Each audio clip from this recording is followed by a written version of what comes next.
There's something living in the water. Worldwide, around 440 people were reported to have come into contact with this organism in the past 90 years.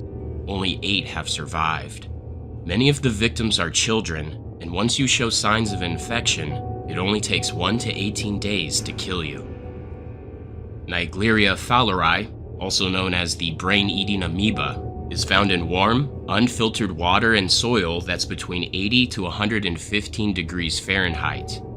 It has 3 stages of operation depending on the environment.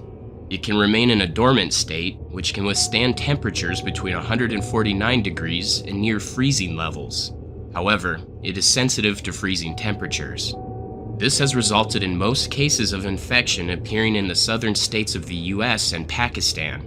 The US and Pakistan each hold around 40% of the reported cases, which means 80% of the total reported cases are in these areas. This is due to these locations having an abundance of people coming into contact with warm, unfiltered water. Infection happens when water that contains the amoeba enters the nose. It will then pass a facial bone known as the cribriform plate and enter the central nervous system. The incubation period lasts 1 to 14 days before symptoms begin to show.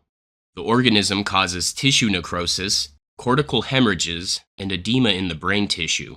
Olfactory bulbs and cerebellum are the areas of the brain that are the most affected by Naegleria fowleri. Olfactory bulbs pass information about smells from our nose to our brain, and the cerebellum is responsible for muscle control. Infection does not happen if you drink the amoeba, and it has not been found in salt water. Naegleria fowleri is usually contracted when people engage in activities that push water up the nose, such as swimming or diving. However, the amoeba has been found in many places that people might not expect. Water parks, swimming pools, and even tap water have all been linked back as contaminated spawning areas for the brain-eating amoeba. In August of 2013, a 4-year-old boy died in Louisiana after he was infected with Naegleria fowleri while playing on a water slide in his yard.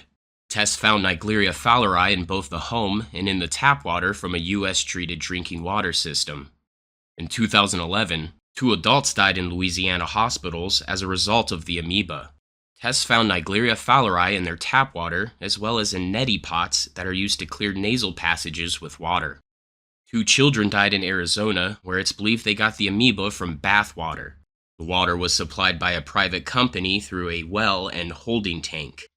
Multiple children lost their lives in southern Australia after fowleri managed to get inside overland pipes that supplied water to homes. In West Africa, a child was killed by Naegleria fowleri after inhaling dust particles in the air that contained the amoeba in its cyst form. In 1969, a 2-year-old boy was believed to have contracted the amoeba after playing in a mud puddle in Britain. The child was admitted to the hospital after a week of dealing with anorexia, mild irritability, and slight sore throat. The day before the hospital visit, the boy complained of a headache and a more severe sore throat, so a family doctor prescribed oral penicillin. On the day of admission, the boy was looking pale and his hands were turning blue. He began to vomit up all food and drink he was given. He was conscious, but disoriented. The doctors noticed the 2-year-old had a stiff neck, high temperature, and inflamed throat, so they concluded that the child had pyogenic meningitis. 6 hours after admission, the boy stopped breathing and had to be put on a respirator. Within a couple days, Naegleria fowleri was discovered in a cerebral spinal fluid analysis test. The child was prescribed an antifungal medication known as amphotericin B, which has been found to be very effective at killing amoebas. Unfortunately, he did not respond to the medical treatment and died on the 16th day of being in the hospital. On that day, the boy was suffering from severe swelling and his liver and spleen were palpable. He suffered convulsions and his heart rate slowed and went into cardiac arrest 5 times before he was declared dead. Several days after the toddler was taken to the hospital, his 6-year-old brother and a 4-year-old neighbor were showing the same symptoms as the 2-year-old. All of the children came into contact with the same mud puddle. Although no amoeba were present in their cerebral spinal fluid analysis tests, doctors were quick to prescribe amphotericin B. Their symptoms began to clear up, and within several weeks, the two older boys were healthy again. It is not understood why the older boys responded to medication when the toddler had not, but it is possible the 2-year-old had reached an advanced stage of infection where the damages caused by fowleri were too great to enable aid. Although many amoeba were found in the samples from the dried mud puddle thought to be the area of infection, Naegleria fowleri was not found. The older boys in this case never tested positive for Naegleria fowleri, so they are not listed as survivors. However, 4 days after their cerebral spinal fluid tests, Naegleria fowleri was seen growing in the 6-year-old's test sample. There is a chance that the sample became contaminated, so it was not listed as the cause. In the same report, they claimed the contamination scenario is unlikely because they followed standard testing procedures. 13 days later, a necropsy revealed most of the Naegleria had disappeared. On June 17, 2023, a 22-year-old man from Pakistan entered the hospital with symptoms of fever, drowsiness, and vomiting. Eventually, the man started having seizures. Doctors noted that the muscles in his neck were stiff, and he was not responding to nerve tests done on his feet.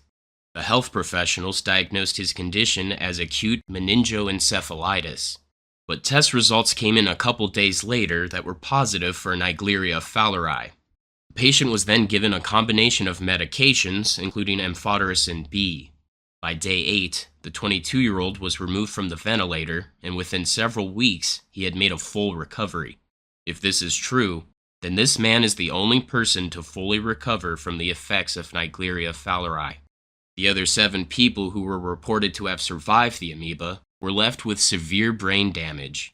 One of the victims, a teenage boy from the US, spent years to recover basic functions such as walking and talking.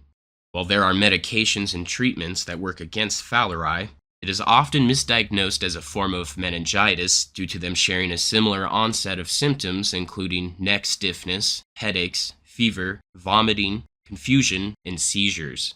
This results in doctors not being aware of the presence of Naegleria fowleri until after death, when tests are done on brain tissue and spinal fluid. In June 2016, an 18-year-old woman died from primary amoebic meningoencephalitis after falling off a raft in a North Carolina artificial whitewater river. It was originally thought that Naegleria fowleri could only be received in stagnant water, but this case revealed you can get infection from rapid-flowing sources of water. The incident took place at the U.S. National Whitewater Center, which used UV lighting and unregulated amounts of chlorine to sanitize the water. While UV lighting can deactivate fowleri, it had little effect due to how murky the water was. It is difficult to test or treat Naegleria fowleri in murky water because it likes to hide in sediment and algae. Algae growth was noted at the Whitewater Center during testing. If algae was seen in one of the pools, staff members would vacuum it off the surface and pour in unmeasured amounts of chlorine. The irregular amounts of chlorine would have been quickly diminished and have little effect at controlling the growth of the amoeba. The Whitewater Center uses an artificial recirculating system that moves water from a lower pool to an upper pool. A filter is used during this process, but it was not made to filter out microorganisms. River rapids are simulated at the facility using concrete-built channels that have a geobarrier and a water barrier membrane below the concrete to prevent mixing with groundwater. The water used at the facility came from an on-site well and the county municipal water. However, the man-made river is out in the open and its water levels would rise during rainstorms. At the time the 18-year-old was infected, there was construction going on near the lower pool of the Whitewater Center, and it's possible dust or sediment carrying the amoeba got swept into the water. It's also been concluded that animals, humans, or some other kind of natural runoff introduced Naegleria fowleri to the system. Concrete and iron create a perfect environment for the amoeba due to how easily biofilm can grow and cling to its surface. The Whitewater Center was only required to test for fecal coliform bacteria and meet minimum standards due to a lease agreement. This is because at the time, North Carolina law required state recreational water regulations for swimming pools, water parks, and for swimming areas of lakes and reservoirs. The Whitewater Center did not fall under any of these categories, so they were not required to perform the testing and treatment needed to combat Naegleria fowleri. 11 tests were done in different areas of the U.S. National Whitewater Center. All 11 tests came back as positive for containing Naegleria fowleri. Fowleri was also found in the sediment of one of 5 natural rivers in the surrounding area.